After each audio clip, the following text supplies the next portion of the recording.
Hello, and welcome to another episode of the FemiNinja Project. And thank you so much for tuning in. As always, I have a fascinating guest with me today, but this woman is really very special. If you need a healthy dose of inspiration and motivation, you have come to the right place. Her name is Disha Dewan.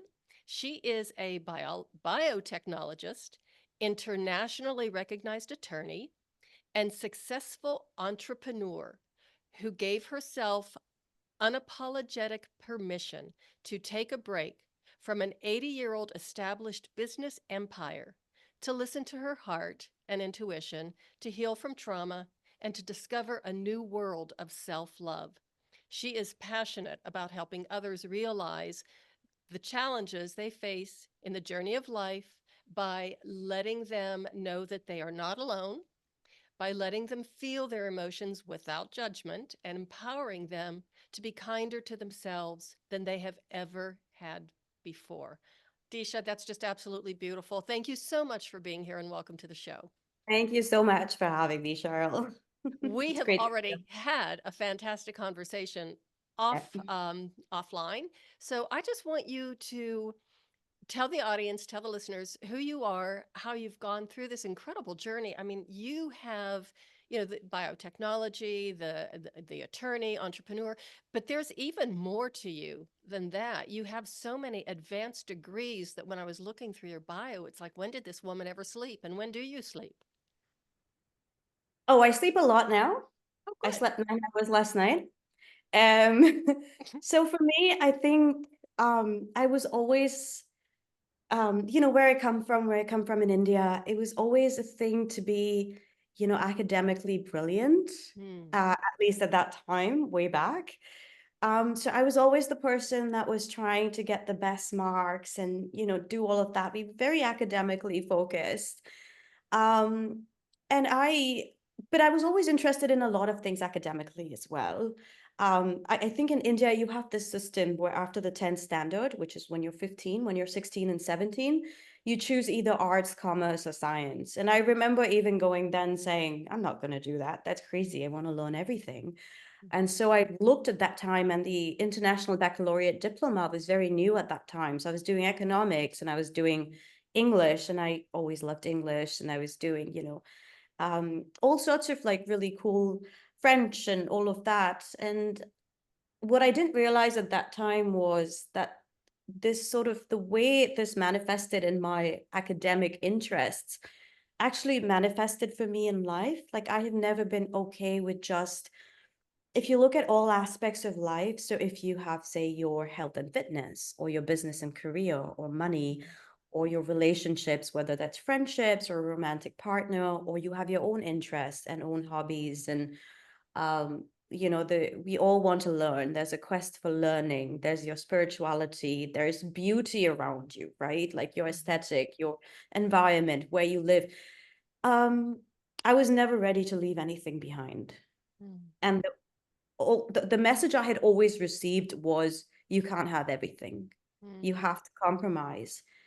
And I said, I don't mind compromising, but I do mind not trying to figure out a way for it to happen. Like, couldn't there be a way for it to happen?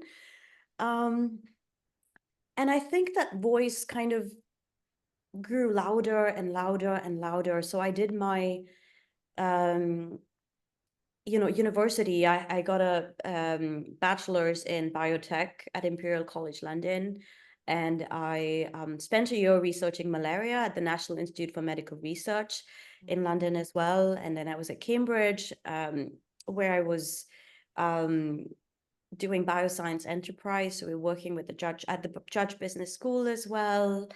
Came out of there, we're into law, the family firm is into intellectual property rights. So straight away got into becoming a patent attorney in India and going to law school, which was then 3 years of law school, clearing the bar and then working here. And it was fun.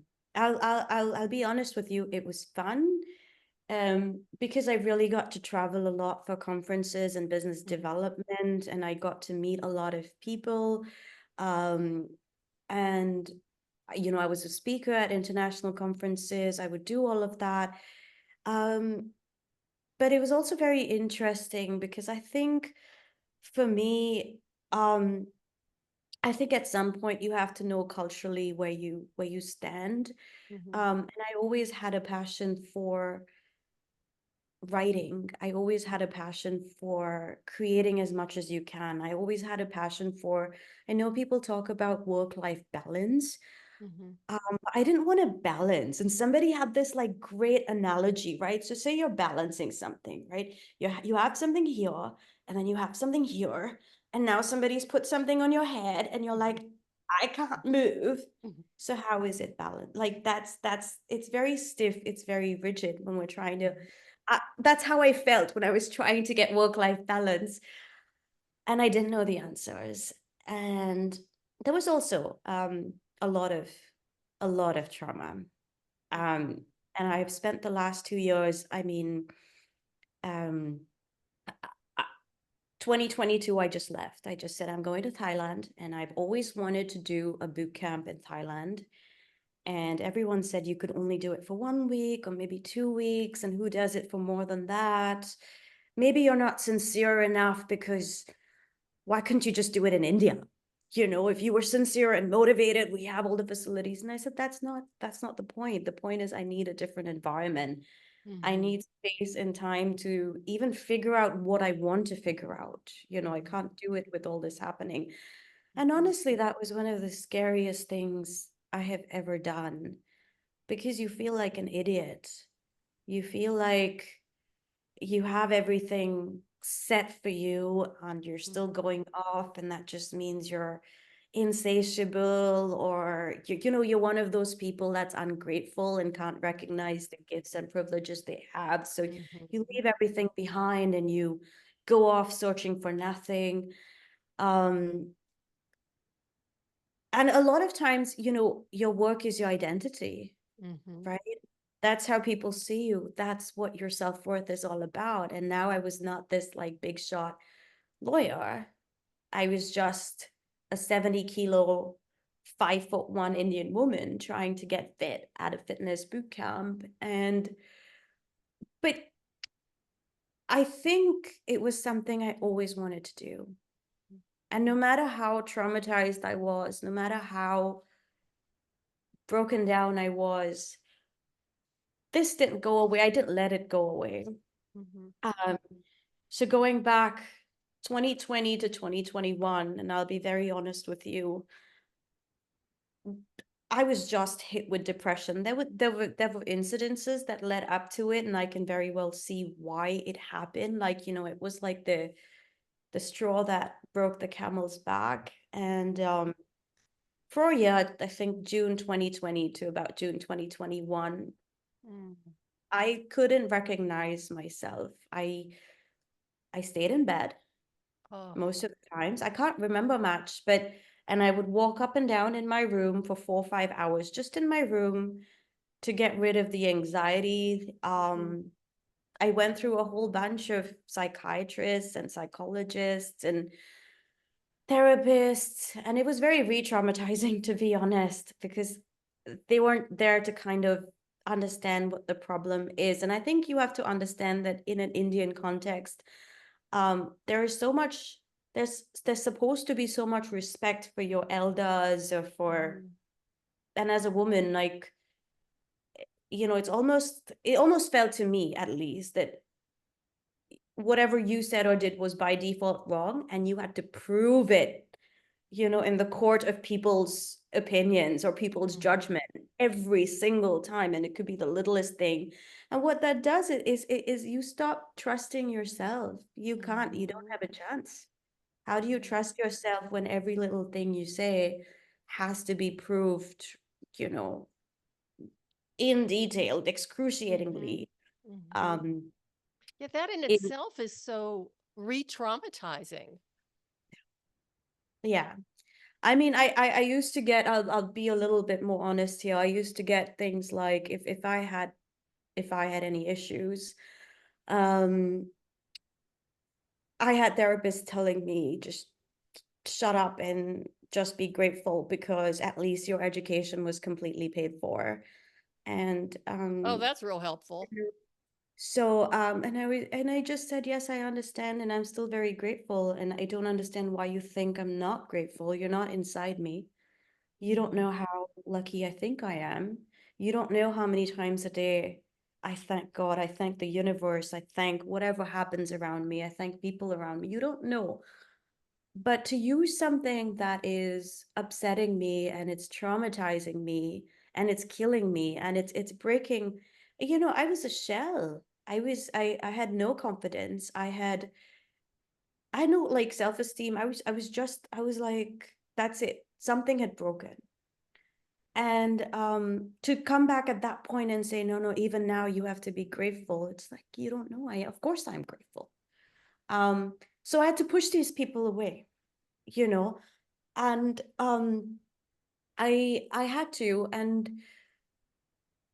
I remember at that time, now I see it as a wonderful thing because I think it was literally my body. The body keeps the score, the book, Mhm. and we have the body just said enough is enough. You're gonna shut down so hard and you're gonna get the rest that you have been needing. And COVID happened at the same time. And I mean, it was obviously horrible and depressing because I couldn't get away. Mhm. Travel used to be my escape. Mhm. But what I realized that was doing was it was just elongating that reckoning, that Mhm. moment of reckoning, because I could escape and then I could come back and then, it would start boiling up again and I could Mhm. escape again. And now there was no escaping. And so I had Mhm. to face it. And uh, I just remember I said, I couldn't feel it, but I remember thinking to myself, I love life. That's the only thing I know.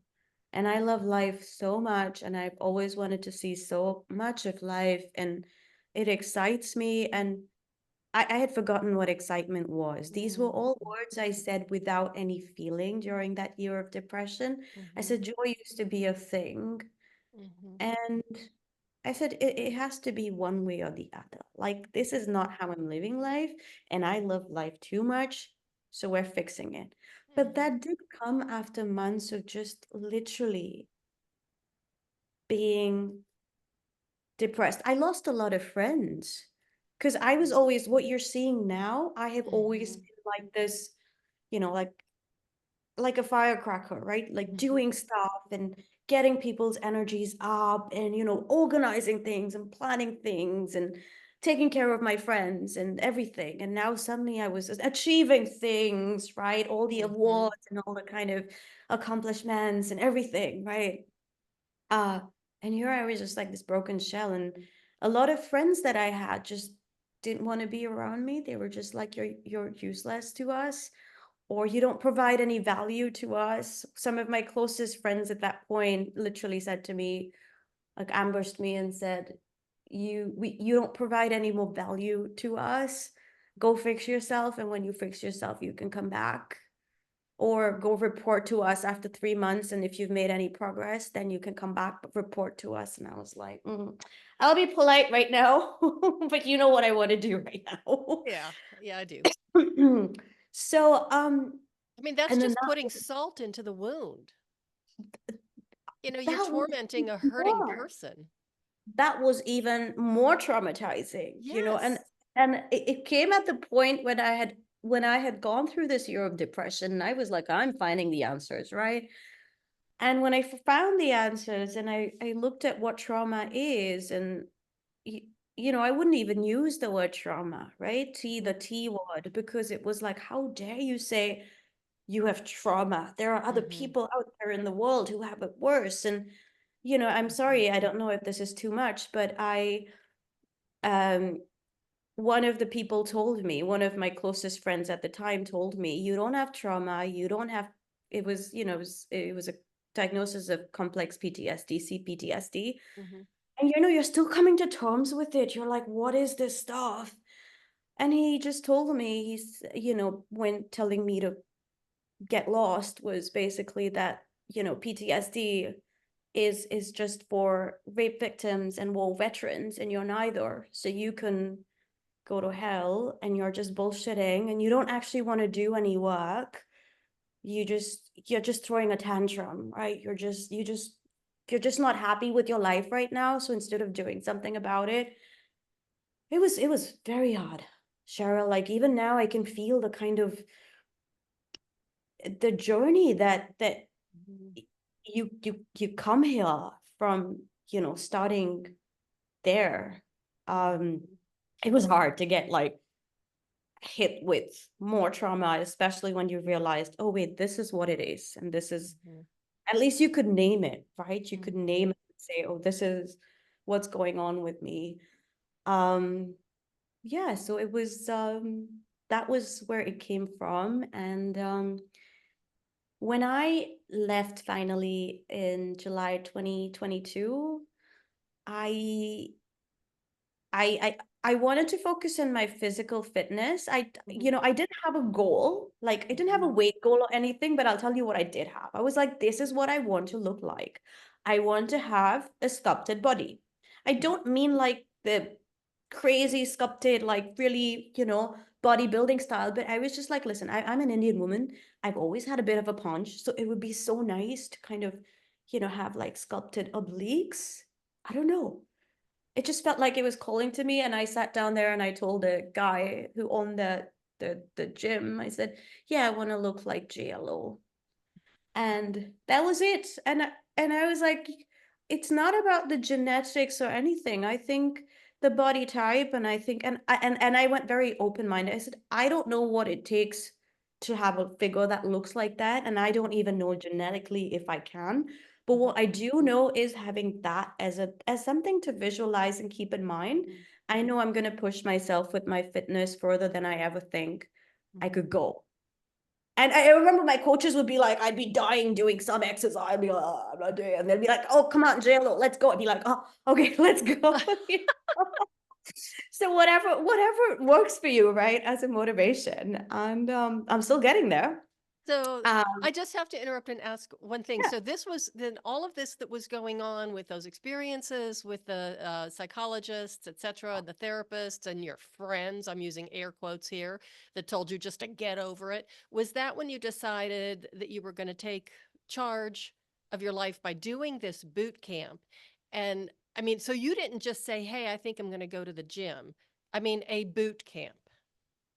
Yeah, so I used to actually go for boot camps before. Oh, I okay. would go to them in Chiang Mai, but it was always like a week because I Mhm. always had to argue about how long I could get away from the office, and I was like, that's it, done. No, I'm leaving.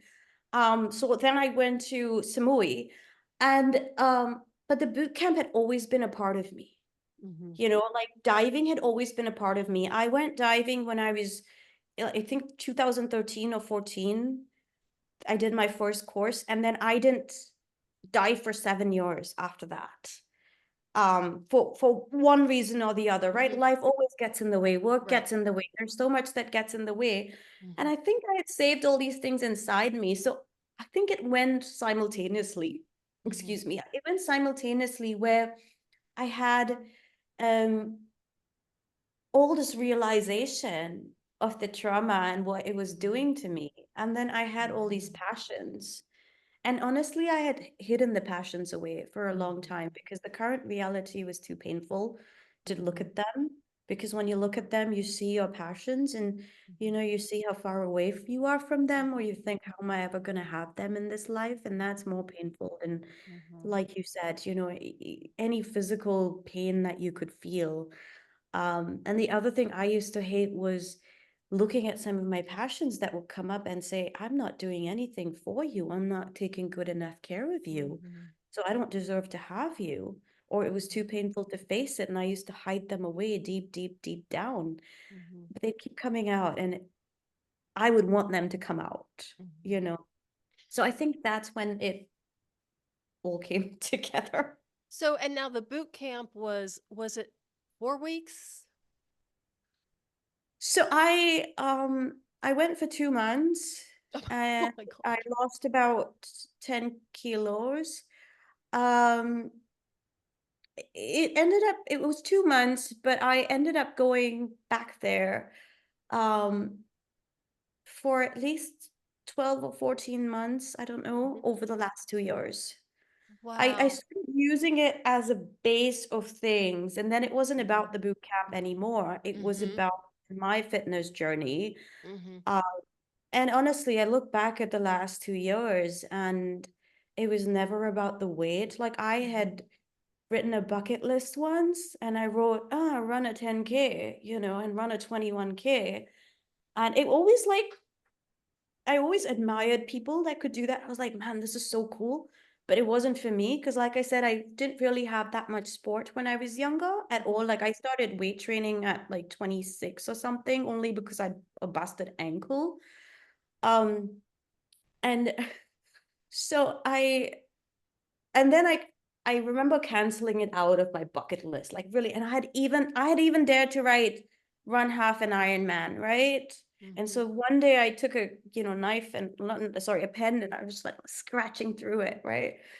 And then when I got to the boot camp, I was like, fine, if I can run 5K once in my life without Uh-huh. stopping, I'm fine, Uh-huh. right? That's it. That's all I want. Uh-huh. And, we got into heart rate zone training and zone 2 training, and just the way that things worked out. I did my 5K, I did my 10K, I did my 21K. And this is coming from somebody who literally cannot run. But what I want to say is I have always been very proactive in this, always trying to develop the best network around me that I can. Mhm. Um, so when I told you that the therapists and all traumatized me again. And there were at least 4 or 5 of them in a Mhm. row.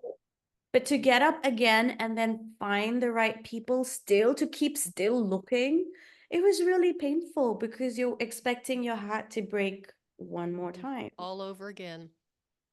But Mhm. I was like,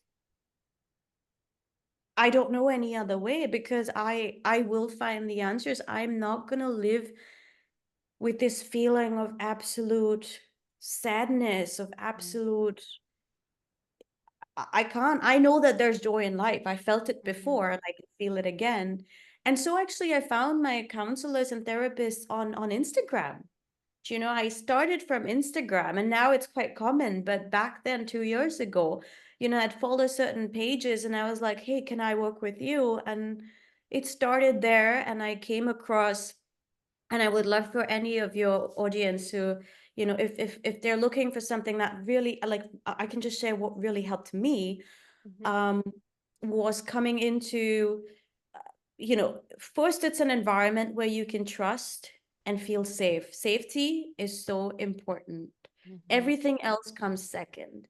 Mhm. Whether you wake up in the morning at 5 a.m. and go and grab the day or seize the day, or you're doing yoga or you're doing your meditation or whatever you're doing, if you come back to the nervous system, um and this is where I had a problem with self-help as well. We're always told what to do, Mhm. right? And we're always taught to override our feelings. Mhm. And somebody said this, that your brain and your mind, that's like 20% of your body, Mhm. and then the rest of it is 80%, and that's giving your brain 80% of the messaging that you're receiving is from Mhm. there. And Mhm. if you're not listening to that 80% of your body, your nervous system, you know how it's regulated, what your feelings are, I was very angry when I Mhm. started this. I was so angry that I had been taught to be ashamed of my anger, Mhm. that I had been taught to feel shame, Mhm. conditioned, like deeply entrenched, and I'm still working on that. Mhm. That I had been entrenched to feel guilt. It was like, how has this Mhm. ever helped me? It hasn't. You can Mhm. feel a little bit of regret. You can feel regret and do something about it. But it took a while to understand that anger was actually my friend. And there was a lot of wisdom in my anger, and to trust it and for it to trust me. Mhm. If anger came out and I said, shut up, go away, it doesn't trust me. It says, you know what? Fine. I don't want to tell you what I'm angry about. Go get your boundaries stamped on again. or go Mhm. and figure that heartbreak out. And then, 6 months down the line, when you come to me and suddenly get angry, you're going to explode. But all of this came, um, I worked a lot with the modality of IFS, which is internal family systems. Okay. And it's where you treat all your parts like all. So if I say I'm angry, I'm not angry, there's a part of me that is angry. And I can talk to that part. Mhm. And I can figure out what that part wants. Or if I have a conflict, for example, this is my own example. If there's a part of me that wants to go and work out, and another part of me that wants to Netflix and eat potato chips, and then the Netflix part, like, yeah, wins out, what happens? Mhm. You'll win out, but you'll feel guilty watching it. After Mhm. you've watched it, maybe you'll distract yourself and numb yourself enough to watch it, go to sleep. Then when you wake up, you're going to feel guilt. You're going to berate yourself. So there's a guilty part. There's a part that's berating itself. There's a part that's saying, you never do the right thing. You know what to do, but Mhm. you don't do it. So you don't have any integrity, right? Mhm. Then there'll be a part that's really sad because it doesn't feel understood. Then the Netflix part will be really, really sad, saying, I wish you'd understand why I did that. Mhm. And IFS kind of what it did for me was now when I have all these conflicting emotions and feelings come up, they don't even fight with each other. They're literally going, like I won't get angry. If it's towards my own parts, my first reaction is never anger now anymore. It's like, oh, I wonder why you did that. Because if you go into it, the feeling where you do your Netflix, it'll tell you that maybe you're so scared of failure. For me, for Mhm. example, it was a yo-yo effect. I was terrified. I had been shamed so much for like losing weight and then putting it back on again. Like just forget even losing or putting on. It was just having that yo-yo meant that I was just this horribly inconsistent, worthless person. And I couldn't break my heart again by Mhm. getting out and exercising. And let's say something happening like I went technical diving and then I did almost die after that. That's a different story. Um, but I couldn't do the yo-yoing, right? And Mhm. I wasn't allowing for any grace. Um, and so that when you listen to the part that has gone and Netflixed, you realize, hey, actually, the issue is I freaking love working out. How do Mhm. I find that joy back? And what actually needs to be kicked out is the shame, which was never a part of me. Mhm. Shame is learned, shame is taught. Mhm. Shame is kind of like, I don't know, like screwed on into you or like, pushed into you. We Mhm. have a lot of people volunteering all the time to teach you shame every single day, Mhm. right? Like walk out onto the street, everyone is a master in teaching shame. Mhm. You have to teach yourself that it's not authentically a part of you. Mhm. Um, and so I was like, okay, we don't like the yo-yo effect. Now, what can I do about this? And it'll happen. Maybe it's accepting that it will happen. Maybe it's whatever it was, that's a different way of dealing with what it was. But it was all these kind of emotional lessons. And it wasn't just IFS, it was a lot more. I did a lot of energetic work Mhm. about releasing energetic patterns that I've just finished a 22-day course. I think I've ended up writing a 250 pages, I think, like typing away. Mhm. So we were talking about books. I'm hoping to put that into Mhm. um, a book and not worrying about all the reasons for failure or all my fears about it. Um, so yeah, so it was physical fitness Mhm. when I was there, but I think more than anything, it was more like the emotional fitness, just So let learn. let me just ask you this, Disha. With the amount of physical fitness that you were doing, physical activity, did you feel that that was actually helping to like release some of your trauma? The act of being able to, not only do things that you didn't think you could do or you couldn't do, 2 years earlier, but just that the sheer physicality of moving your body. Yeah. Um, yes, definitely to some extent, but I'll tell you how it worked for me. The more I did that, the more I could, the better I felt, right? The higher my energy levels were. And so when you have higher energy levels, it's a lot easier to deal with difficult emotions when you have high energy levels, right? So I could go and do something cool, I'd be excited, and I'll be like, okay, I can now give myself more love. Mm-hmm. Because I'm, when you're at a high vibration, it's easy. I felt for myself, I could just be a little bit more kinder, and I could keep practicing that where I could do that a lot better. Mm-hmm. Um, and honestly, when I was taking care of my body, there's this feeling of love that just comes out of you.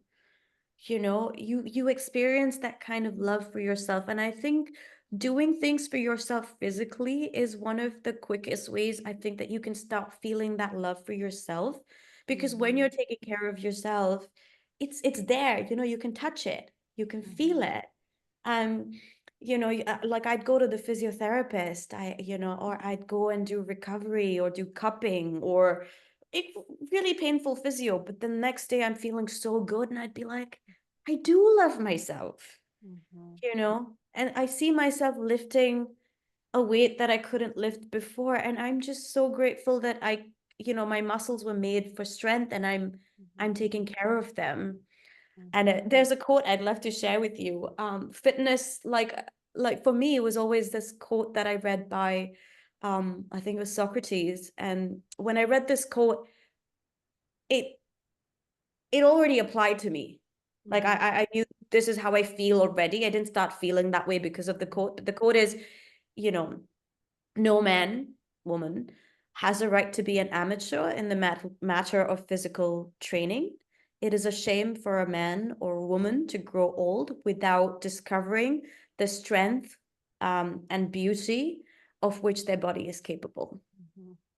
That is a wonderful quote. That's absolutely beautiful. And I have to tell you, I have, because I talk to a lot of people, of course, having the podcast. And one of my most recent guests is an 85-year-old bodybuilder, and he's competing. So he's That's done competitive weightlifting and bodybuilding. It's amazing. I mean, I have. incredible, right? It's so Isn't that fun. incredible? Yeah. Yeah. And I mean, and Yeah. he did not start out well in life, he was a sickly kid and scrawny and did very poorly in school and then found out when he was in his 60s that he had something called ADHD and he was like, I knew there was something wrong with me. But truly, Yeah. you take, something like that and you turn it into something beautiful. He still works full time. He has several companies that he runs. Wow. So, yeah. Wow. I mean, that's incredible, right? And that's the thing that I don't think it was ever going onto a path and saying, oh, I know all the answers. It was just Hmm. saying, I need to figure this out because I know the Yes. kind of life I want. I know how I want to feel.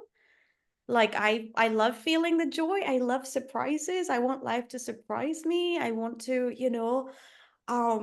see everything. It's like the Socrates quote, like he said it for health. I feel Hmm. it for life. Hmm. Um, Well, but and I mean, it's especially empowering too for you to figure it out for yourself. But I think that happens to a lot of us when we get to a point where we've gone to the experts, we've gone to our friends and family and people who we think we should be able to depend on, and we just get put down and slammed around, and you have nowhere else to turn and no yeah. other options that you either completely crumble or you come rising out of the ashes and say, I need to figure this out for myself. Yeah, you're so right that doing it yourself is like there's always still people that will help you, and I do believe that, and I felt it that the universe will send you the right stuff, Hmm. and it will help you. But I promise you, I have had issues with the universe. Okay, we've had conversations, and I was so proud of myself when I got to the point where I was like, okay, I can talk to the universe, like listen, we're going to have a discussion. But Hmm. I was not afraid that talking this way was like, oh my God, how dare you talk to me like this? And, I Hmm. was going to give you the best, but now you don't believe in me. So you're actually not going to get anything from me, right? Hmm. Those were the fears before. Now I'm like, listen, this happened. I know it's probably a lesson, but I'm really mad at you right now. So don't talk to me right now. Leave me alone. Today I'm going to do what I want to do and we'll talk tomorrow. And before I know it, in 2 hours or by the next morning, I have my answer about that thing. Mhm. Or something's worked itself out. And I was like, you know, so it's like, I do understand. I love the lessons, but can you just, yeah, like Yeah. sometimes I'll be frustrated with it without Mhm. fear of like, that, oh my God, but you always have to be grateful and you always have to think positive, and if you don't, something horrible is going to happen. And I'm just like, but you made these emotions. Mhm. Mhm. They're not, I didn't, so it's also been, it's been cool, Cheryl. It's been like a journey of developing my relationship, I think, firstly with myself. Mhm. It came along with the universe. It came with my parts. Firstly, it was the Mhm. parts, and then um, and I remember telling my parts when I got to know them, whatever part it is. Mhm. Fear, the part that feels fear, the part that feels shame, the exiles, the protectors, the firefighters, like when you Mhm. when you binge watch TV or something, they're trying to reduce feelings of panic or whatever it is. And I told all my parts, I said, it's one of the greatest honors and privileges of my life Mhm. to get to know you, Mhm. and I would not have it any other way. Mhm. And sometimes it used to feel like, it still does sometimes, that my whole life will be just a series of lessons that the universe wants to teach me, or that it's going to be a series of parts that I have to Mhm. take care of, because there was so much trauma and like decades of it, and there's so much healing required. And I've sometimes it's felt like, okay, enough healing now, just get on with, I don't know, whatever it is. But I always chose myself. I don't know, I couldn't leave any part behind. And honestly, doing the podcast now is a way of me to like get moving. So it's like my parts are ready now. They're like, okay, thank you for being there for us and thank you for loving us. And we've had 2 years of just like this amazing whatever journey. And now they're quietly kind of like slipping out and being poking their heads out, right? And saying, yeah, okay, I think it's safe. Let's get out and do something. Maybe we could do a podcast. Maybe we could write a book. And they're yeah, feeling braver now. Well, it is really very courageous of you to be sharing yourself in such a way on a podcast, gets a lot of views. And of course, that podcast is going to be out there forever and ever. But it's also, again, I keep going back to the word empowerment and empowering. It's every time you do another podcast, it's a little bit more, those parts are just doing the happy dance. And I know you love to dance. Exactly. Yeah, they're like, well, no, they're like fist bump, or they're like, like, let's go, awesome. Like, yeah, okay. Mhm. And Yeah. the thing is, the more you see yourself like that, the more you can see those parts of yourself like that. I think Mhm. then it's so much easier to go. And I was like, listen, I can do the hustle and I can like run everywhere and I can make the money and I can like drive myself crazy and I can try to have the best book. I said, but I know what I want to feel. Mhm. And I want to feel that love for myself. I've had so much love to give to others, so Mhm. much. Mhm. And I was like, how is it that we always give more love when it comes to giving love to somebody else? Mhm. And that's what I'm working on right now. And it's like, why can't I feel the absolute full force of my own love? Because I don't know how to feel that. Mhm. I'm teaching myself that. And the thing is, I don't know what it feels like. Mhm. I do love myself. I think I love myself a lot. I feel it. Mhm. But I don't know what the full force feels like, especially when I can give that full force to others. Mhm. Um, so I'm like, that's what I want to feel, because I think that's going to unlock a lot of things, um, and give you a lot of answers. And I think a lot of success or whatever it is in whichever aspect of your life, there's a feeling that it will come this way, you know. I spent many years being the queen of self loathing. Yeah. And I remember the exact day, the exact moment. I remember, where I was. I remember even what I was wearing. I remember what the weather was like when I realized, oh my goodness, what have I been telling myself all these years? And I was 50 years old at the time. Mm. And it was like one of those mental head smacking moments that I really was able to see myself without all of the other crap around it. Which was never yours. Right, right. Yeah. And that was, I Yeah. mean, I feel like I lost a 200-pound weight off the top of my head that day. And my headaches went away. Go figure that one out. No, absolutely. It's all connected, right? The Mm-hmm. body, your emotions, it's all connected. And the Mm-hmm. body is going to try to get your attention, and you're not giving it any attention. Mm-hmm. It, you know, it it's going to it's going to try and get your attention. I think one of the things that happened to me when I realized, and I think a lot of people might relate with this, is healing just happens, it's not like it's like It's a roller coaster. Mm-hmm. you're in a different zone, you keep Mm-hmm. moving up, but while you're moving up, it's like you're in a washing machine. Mm-hmm. When I realized that, I wasn't loving myself enough, Mm-hmm. or when I even questioned that, and even now when I do it, right? Because now I'm loving myself at higher and higher levels. So the way I Mm-hmm. loved myself 2 years ago is very different from how I love myself now. And it's probably going to be very different to how much more I can love myself in another 2 years. Mm-hmm. But whenever I come against like a threshold of where I'm like, wait, can I love myself more? I'm not. And you have that moment like you had, right? Where you saw it.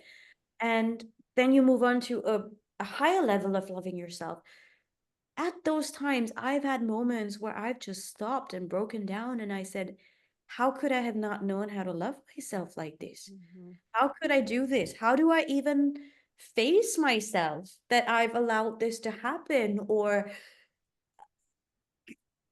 and then I was in a cycle of I need to make it up to myself. Mm-hmm. So I couldn't live in the present because anything I did now was I don't know, fulfilling this debt that was taken on from not taking care of myself when I didn't know any better. Mm-hmm. Well, it's not, I don't think that it's you didn't know any better. I believe that at some level we're conditioned Yeah, not to exactly. love ourselves because that's Exactly. considered, selfish, that's Yeah. considered, narcissistic. And no, you have to put everybody else and everybody else's needs, considerations before yours. And,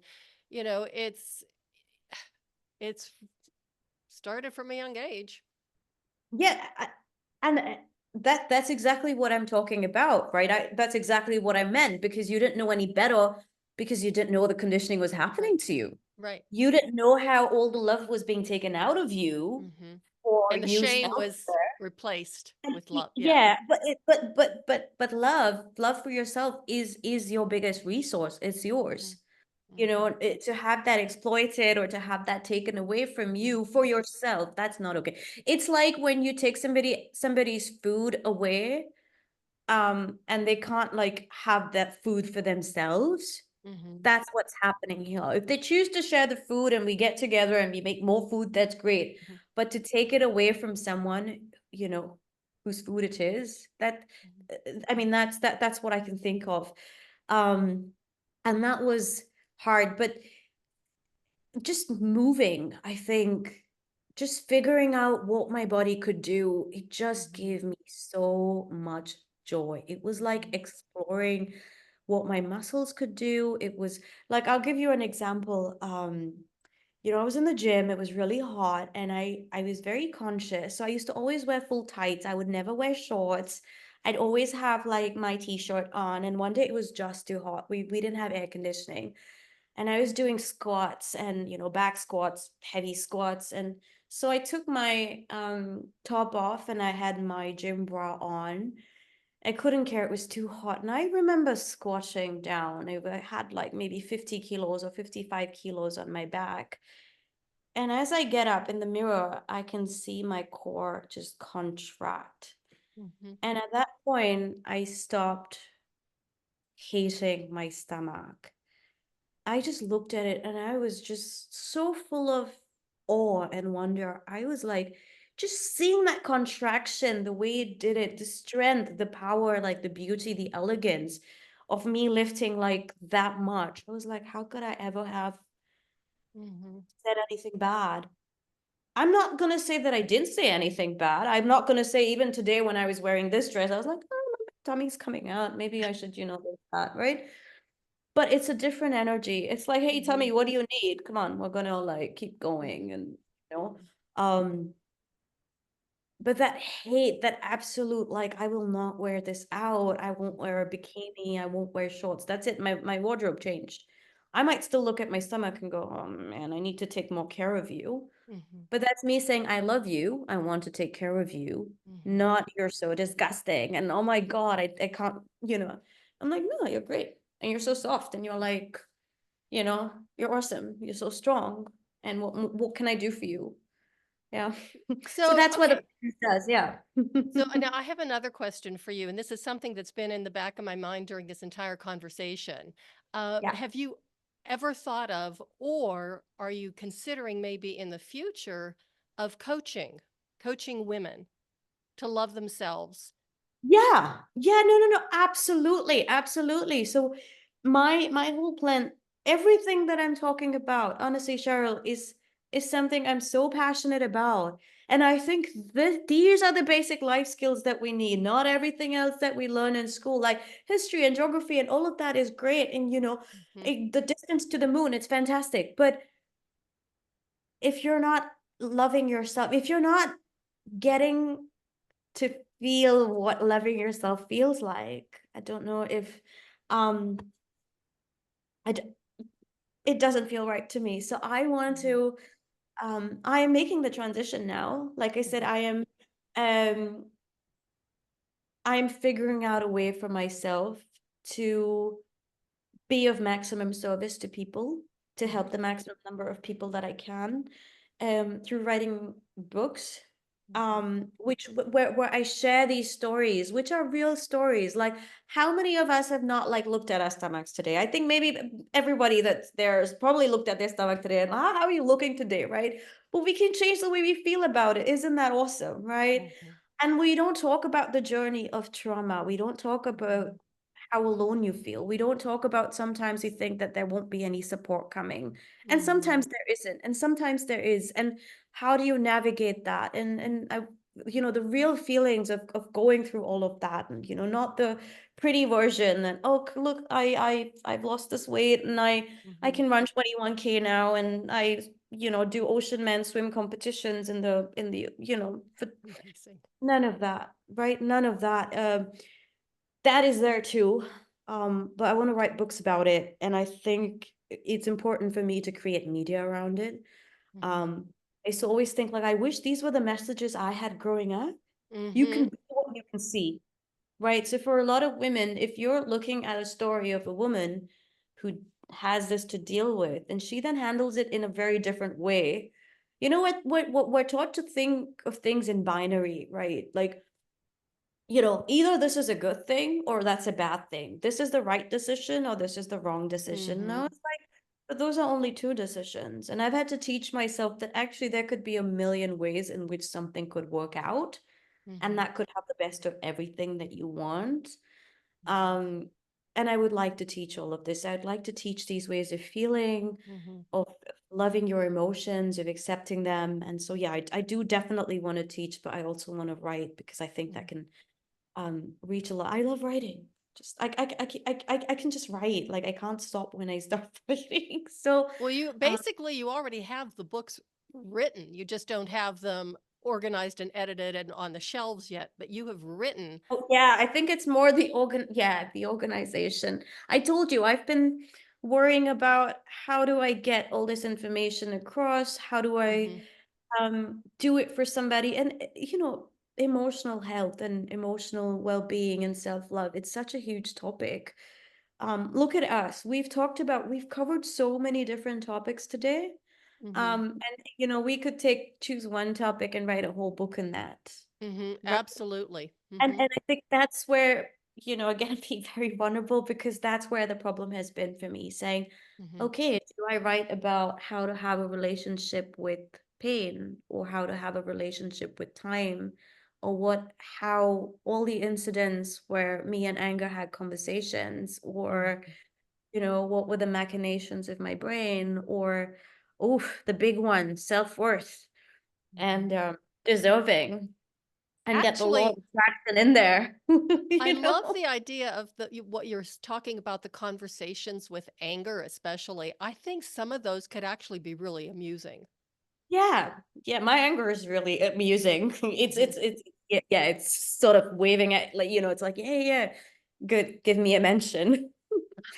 Yeah, yeah. So when that happens, and because I know it will, that you will be coaching and that I know the books are going to get written and published, I want you to come back on the show so you can share that experience with us. And when you do have those links, contact me and give me the links, and I can put them on the show in the show notes because the show notes are going to be, up forever and ever, and I can just add them in so people can find that. Thank you. That is so kind of you. And I just like to say to anyone else who's, in this position, even doing this was very hard for me because I said, well, the host is going to ask me at the end of the day what they want me to share, and I've not got my stuff together to share. And so, oh my God, at least I need to have a landing page, or I need to, I don't know, make another Insta page because right now it's just my personal page. And oh, but how can I go up there and say anything? Or okay, fine, go up there and just do it for the practice of it. And I was not okay with any of that. I was like, Hmm. if I'm getting up there, I want to help. I Hmm. want to, and it's okay, and I can help without having a landing page, Hmm. um, or a book that I can say I can sell right now. And I just want to thank you, Cheryl, for giving me this opportunity. And I just want to say that honestly, speaking with you, there was no script, there was no thinking, and I think you created like such a space for me that I could just speak very, very authentically, and I didn't have to worry about my words, and I didn't have to worry about what examples I was sharing with you. And you made me feel all right about doing this and going in detail, without everything else that comes at the end of it, right? Here's my book, or here's Yeah. my latest Well, course. thank you. You're going to make me cry now. Oh my gosh. Thank Well, you. well, That was very well, sweet. maybe that's a good thing because I mean it. Like this was it gave me just a lot of, it just calmed my whole nervous system down, and we're doing like a little happy dance inside. Like, man, this was just beautiful. And yeah, you just have this amazing energy, Oh, and I thank you. really want to thank you for that. Yeah. Well, thank you for being here and thank you for sharing so much wonderful information and just being so authentic and sincere. And I know that authenticity is just a word that I think is way overused, but it's really difficult to share your innermost feelings and thoughts and experiences. So I find you a very courageous woman. I'm so happy to have you in my now circle of friends. And just thank you so much for being on the show. And I cannot wait to hear what comes next for you. Oh, thank you. Yeah, well, we're gonna chat a lot. I mean, this is just the beginning, right? Yes, yes, Yes, this is just the intro. definitely. Yeah. We're So- gonna have to work out together at some point. or dance together at some point. Absolutely. Yeah. Yeah, we Yeah. could do a video of that. Oh yeah, I think I might have one or two on my Instagram page, but they're deeply hidden. Yeah. I've Anyway. hidden mine too, but we'll get them out in the open, and yeah. Well, thanks again, Disha. You are an absolute delight to talk to. Thank you, Cheryl. It's been amazing being here. Thanks for having me. And everybody, thank you so much for listening. Wow, what a story. And please share this episode with everyone you know, especially people, women especially, who need a healthy dose of inspiration, motivation, ideas for self care, and most of all, self love. Because self love is one of the most precious gifts that you can give yourself. You were born with it. So connect with it again and see where that takes you. And that is the way of the FemiNinja.